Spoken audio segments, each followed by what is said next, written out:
Welcome to the Life of Being podcast, where we talk about all things life from a healthcare perspective all around the world. I'm your host, Kelly Tan, and in each episode, we'll explore stories, science, and wisdom to help you live well, think deeper, and express life fully.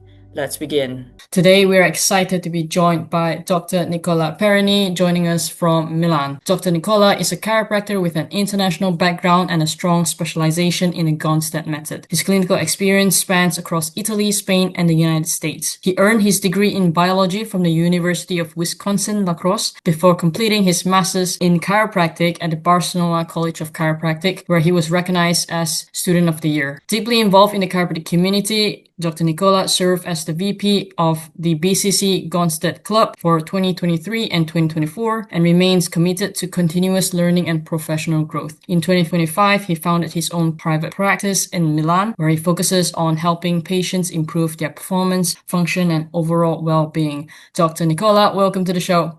Thank you so much, Dr. Kelly. It's an honor to be able to participate to the podcast. Yeah, so a little about myself, as already you mentioned everything that needed to be mentioned, Yes. but I come from a scientific background per se. So biology degree was done because my original thought was to go to study physical therapy, since at the University of Wisconsin-La Crosse they have a very, very good program. And though, before applying or getting really into it, I wanted to observe some physical therapists, so just like we do with chiropractors, that we go observe. So I went and I left those offices that I went to observe a bit with a bitter taste because of the static kind of environment that they had, those offices. I know that not every PT is like that, but those experiences that I had, they didn't make a good impression on me. So I wasn't so sure about that.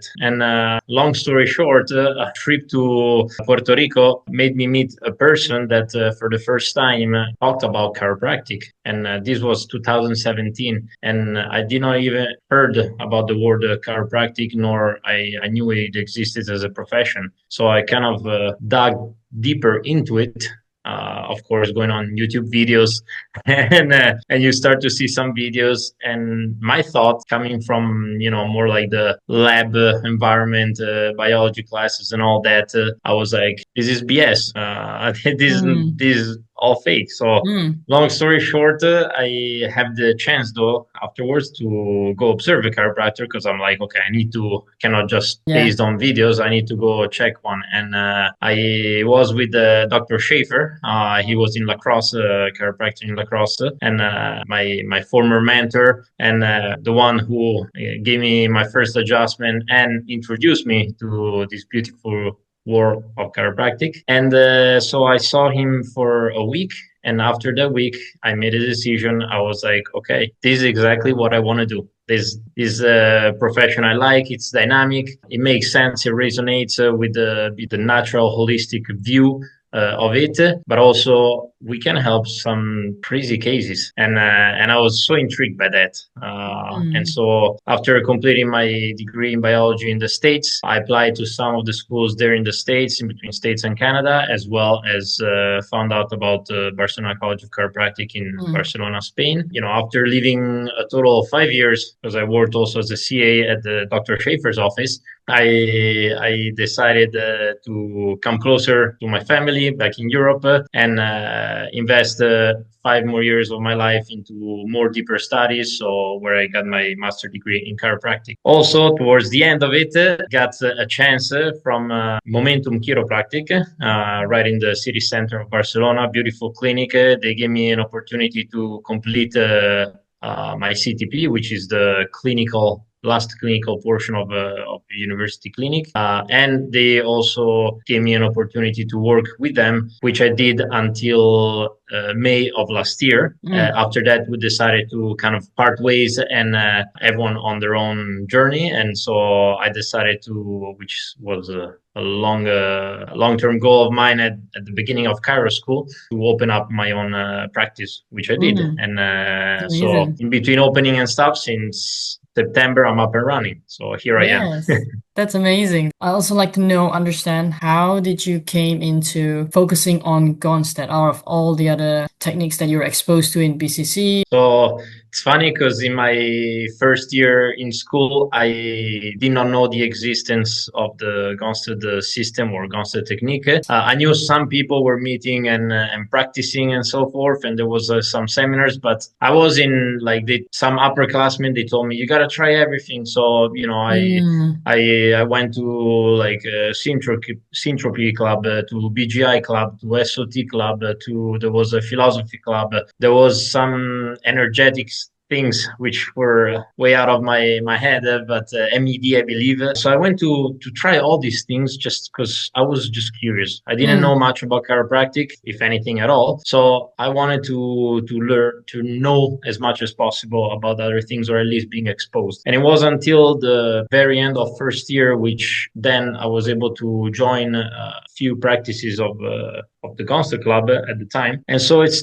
I started to read about it, of course, got the chapters, and it made sense to me. It was, it made sense, I believe, because it is structured. It gives me a good frame on how to work, analyzing the body, detecting for subluxation and spinal interference. And so it kind of resonated with me. The also probably jive with the person who I am, which I like to have things organized and structured, and that gave me that. So then mm, I started to just dug deeper into this world, into this technique, and also the results from Dr. Gonstead, the stories that we heard so many times, that kind of like increased the bar as well, and kind of pumps you as a student. You're like, oh, I want to become like this guy. This guy could do anything, and he saw all mm, sorts of cases. I mean, there's a very cool picture back in the days at the Mount Horeb Clinic. In the weight room, there's like three, four people in mm, wheelchairs. And I'm like, what are these people even doing here? And this guy was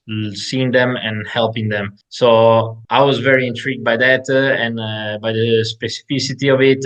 And so I decided, okay, I'm going to invest more into this technique. And mm, so through extracurricular seminars, because besides the full-time schooling that we do, there's all extra curricular activities, which is another big investment. But mm, I was always very lucky to have many mentors that mm, supported me, and simply because I kept myself in a humble way and never asked for anything, but always was able to help others and give my hand on things.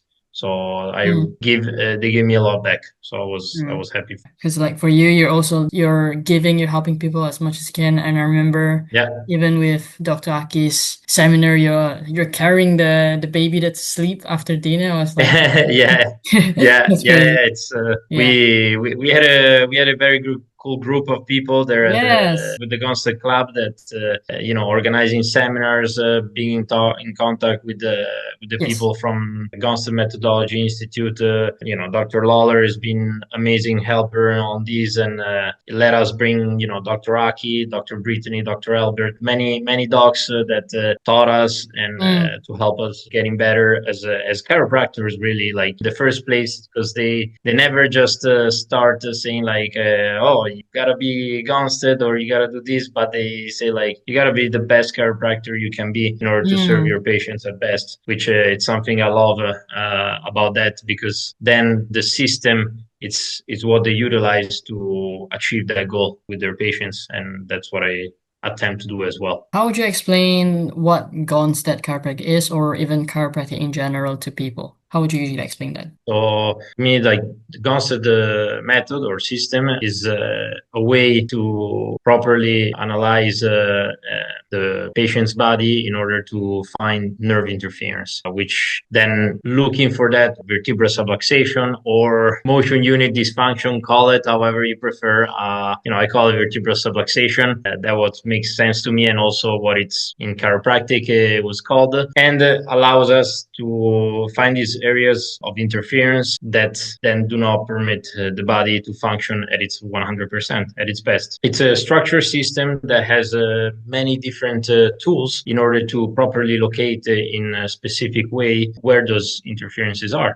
Then, of course, we know we're just kind of like a way in between, give a force to the body with our adjustments, but then the body takes care of the rest. Then, of course, we can go into the details of like there's because people are going to be like, oh my God, but what about this case? What about, okay, there's exceptional that, but that's kind of chiropractic. I think it reflects all the aspects of the vertebral subluxation, the so-called MOPI. I know there's also controversy in that in terms of like, the very narrow-based docs. They're like, oh, the MOPI is an old concept. I don't think it's an old concept. It's a concept that still applies today, but then can apply it also with the current neurological findings done by Heidi Havik and her team. I mean, by the way, Dr. Havik and her team, they taught us in the college of the Barcelona College of Chiropractic. So we were That's lucky enough exciting. to Yeah. have her and her team just teaching us the neurology and the effects of what we do, which is super cool. It's a part, we know the three pillars of chiropractic, philosophy, science, and art. Cannot be one or the other. It has to be a balance of the three. I'm going to challenge you now as a successful doctor of chiropractic. Take me back to the most life-changing conversation that you ever had. What is the greatest advice you ever received in your career?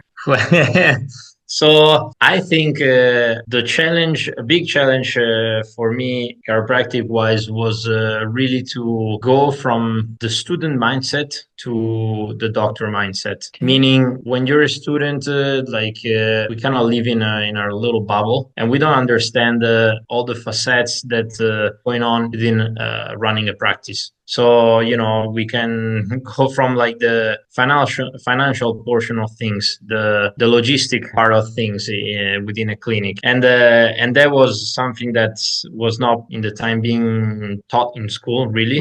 But I had the chance to learn it in Barcelona when I was working in Momentum Chiropractic to really understand how can you run a clinic with a model. There's different models, but more or so marketing wise and going down to the nitty gritty of things, it's more or so the same line for everyone. Like whether people want to then use fancy words or other things, more or so is the same. I mean, the market is the market. So Yes. there's not Yes. really reinventing the wheel. There's using bits of one thing or another, but the base stays the same. So I had the chance to have some coaching calls while I was there in Momentum Chiropractic with a few former chiropractors that they do consulting, and I was able to get kind of their insight, their perspective about me as well, coming from an outside person, which I think sometimes, you're surrounded by friends and family. They want the best out of you, and they tell you, oh no, you're doing great, nothing's wrong.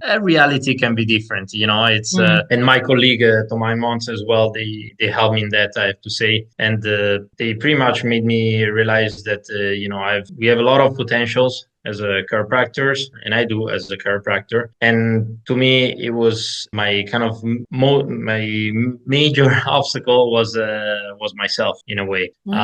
So thinking of let's say prices. Just because you think or you are not in a moment of time financially able to purchase a service, that doesn't mean that the person that comes into your office is the same mindset. The person that comes to your office comes with a problem and needs a solution. And it comes to you because they already think, especially if they come from internal referral, they already think that you are the person that can help them. So that's already a huge leverage point, but also a very big honor for us that we have for that. And so that was one obstacle that it made me realize already a mind switch. After that, the other was this one was like, okay, you have to make sometimes compromises. And I think on that one, I agree and I disagree in terms that if you are sure and focused and center of what you want to do, which in my case is I want to practice utilizing the gonstead system. So first visit, doing the analysis, doing instrumentation, static motion palpation, And then here we cannot prescribe x-rays, of course, by law, but we talk with people, we're in contact with the MDs, the Mm-hmm. medical practitioner of the person, and they understand what we do and the need of those images. And so there's always almost never a problem with that. So Yes. we get also the chance to get the x-rays. And so for me, that's something I'm not gonna trade off that part. That's the way I want to practice, and not because some people might say, "Oh, you're so black and white," or "You're stuck in just the." No, it's because I want to have the most amount of information in order to work properly, in order to help this person in the shortest amount of time possible, and having the best results. So that's for me, it's not a compromise, which I also learned in my last experience. And it was really a conversation that I had with the previously mentioned people that really pushed me to take control, take responsibility for everything I do, and as well that without action you're not gonna go Mm, anywhere. In mm, terms, you cannot just sit there and wait for people to come. You gotta be proactive about it and take steps, which was something that I was struggled with. And but the reality kind of slapped me in the face soon enough that it made me realize, okay, I don't want. It's something that I don't like to hear it, but I know they're right. And so mm, it was just a moment where you kind of gotta go out there, talk to people, find the opportunities, and just increase your visibility, increase the awareness, and not mm, just like trying to go around and you sound desperate in like selling something. No, yeah. simply just sharing Mm, just like we're doing right now. And people are much more attracted to that because we know people are, they often buy based on how they feel. They don't purchase really on, oh, gonstead, you do that. The mm, depends on how they feel in that moment. So that's kind of something much more important. And just, of course, I'm not perfect, I have to say, but it's something that I keep on working on mm. and trying to improve. That's a little bit the to answer in part to your question. No, no, that's really like thank you for sharing. I know it's a huge learning curve from a student and then opening on practice and Yeah. doing everything yourself. With that said, what will be one thing that you would wish you knew earlier, say in your student year, something that you can go back and advise younger Dr. Nicola? What would you advise then?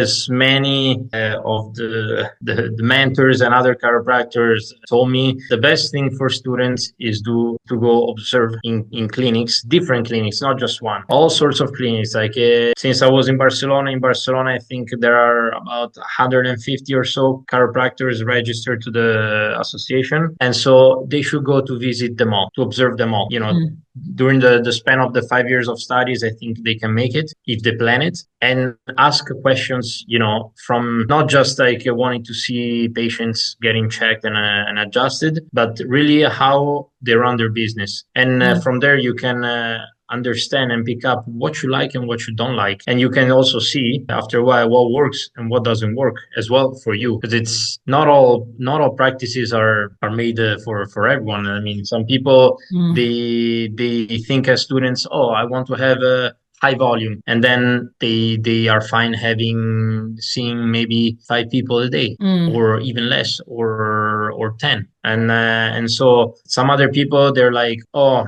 I want to do low volume, I don't like to see many people, but actually they see loads of people. I mean, it mm, really gotta get into experience that, and also start to learn about business and communication. Those are two main big points. They're not gonna teach you in school about that. You gotta read about what kind of statistics, numbers you need to look in the business, as well as communication, because there are some chiropractors that I personally do not like the way they practice, but they have a fantastic communication, and mm, so there's always something that you can learn of. Like again, just talking for myself, it doesn't have to be the constant doc only that you have to follow, but you go and check all of them, and see, okay, what resonates, who makes things works, because that's what I did. And also when I came back here to Italy, I went to observe some Mm. colleagues to see how they work. I did Mm. it. I mean, it's the student phase was over, but I think it's always good to do that. I think still Dr. Aki, since as a doctor, I think he also still does go observe every now and then, and he's Mm. a busy guy. I mean, he got run for practices and does all the seminars and all that. So I think it's never not a time to learn something new. Dr. Wood during COVID times, he was participating at the webinars that they were organizing. Some of the constant people about neurology, about cranial nerves. Like, I mean, he's 50 years in practice. I mean, does he need it? But he wants to still learning on that, and because it gives him something. So Mm. try to, in terms like young to the younger people or future students or current students, learn about business and communication. Those are two very important aspects. Especially makes you understand that some people want to. They say, "Oh, I'm going to open my own practice," and maybe it's not a good idea.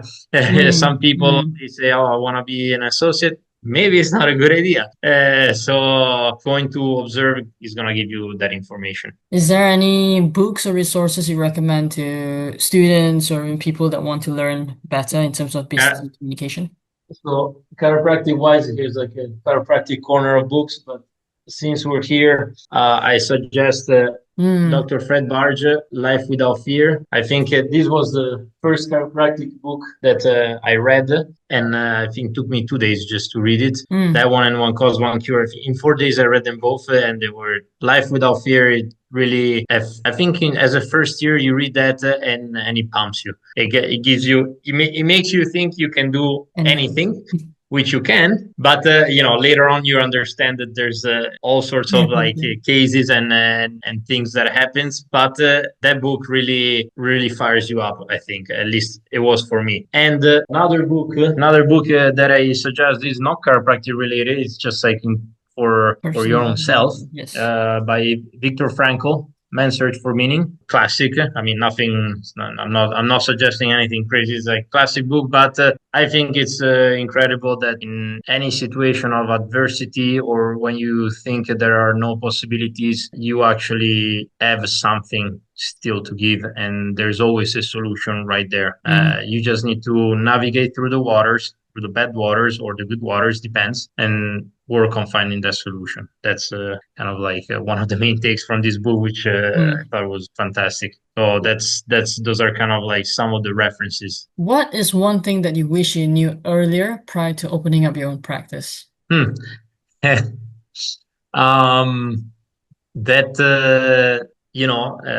going back to kind of like ties to what we talked again before, that patients do not just show up like mushrooms. They Mm. not just pop out nowhere. You have to make yourself visible. No, I mean, if you're invisible, as the word says, you're invisible. Nobody sees you. But if you start to make yourself visible, and that can be done in many different ways.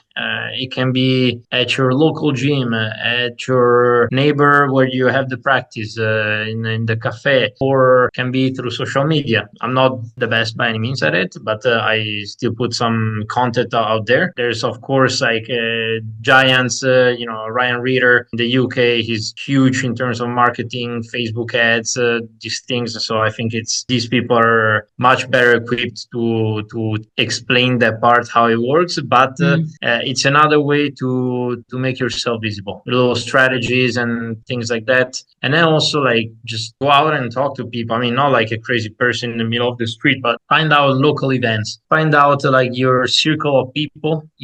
If you hear, oh, I have this, oh, I know a person that does that, pick that up, follow up, but not just follow with the mindset of, oh, they need to become my patients. Mm. No, just I want to help them, because most of the time these people already went through five other specialists, Mm. many other things, and they did not have the results that they expected. Mm. So it's worth for them trying chiropractic and trying us, and Mm. we're here to serve and ready for it. So it's kind of like go out there, gotta make yourself visible. So visibility, one big thing. Was there any difference in terms of chiropractic in Italy, Spain, and the US? Is there any difference or it's pretty much similar? So difference. There's many differences, like US, where chiropractic was born, so it's quite mainstream. People know what it is. I still remember there was maybe a study done or some like data taken that showed that was like, and this was maybe 10, 15 years ago. In the US, there was one chiropractor every 4,000 people. And while in Europe, there was one every 300,000 people.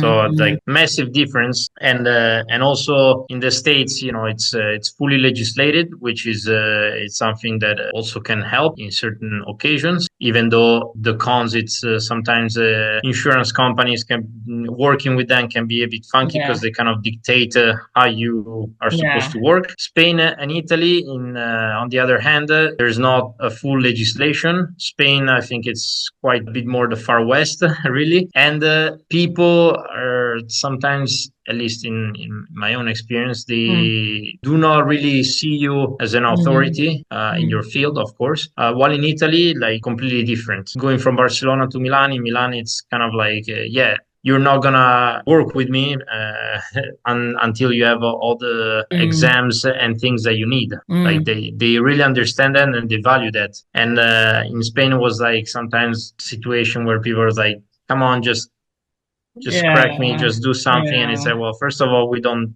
just crack, Yeah. as we know. But so that was a difference that I noticed. And also here, you people they follow what your recommendations are.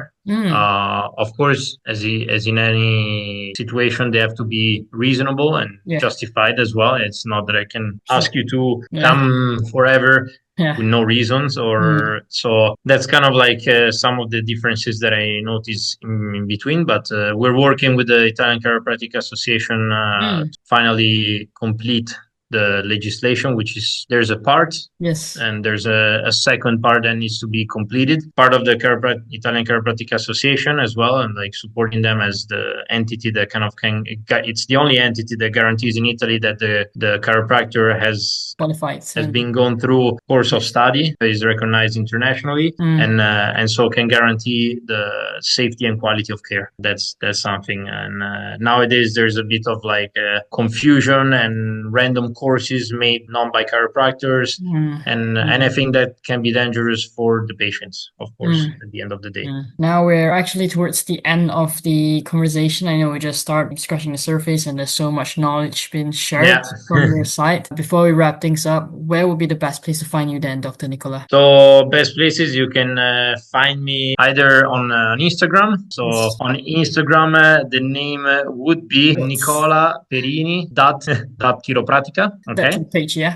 On it, yeah, and also on LinkedIn you can find me as Nicola Yes. Perini. Yes. And otherwise, if you type in on Google Nicola Perini Chiropratica, you can find me there as well. Perfect then. On Facebook, I'm not that active. I'm just follow groups, but I'm Yeah. not really active there. No worries. Uh, We'll put all your information into the description below. So if anyone wants to reach out to you, anyone in Milan that wants to either shadow you yeah, or find you to help them solve any case, then they'll be able to shoot a message to you. So that'd be perfect. amazing. Yeah, Before and we, you can put the email and phone number as yes, well. That's yeah, absolutely fine. that'll be perfect. Yeah, And then if anyone wants to reach out to you, ask questions, and I'm sure you'll be a yeah. perfect person to reach out to. Before we stop recording, what will be one phrase that you'll leave to the listeners?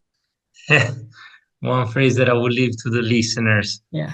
Um, One phrase I would say is do not be afraid of the uncertainty, because it's just in here. It's just an obstacle that you put on yourself. There are limitless possibilities out there for everyone, and your true potential still needs to be shown up in the world. That's a really great way to wrap up the podcast. And thank you so much for your time and sharing. And hopefully we will catch up again real soon. Take care of yourself, Absolutely. Nicola. Thank you so much, Dr. Kelly. Thank you. It was an honor.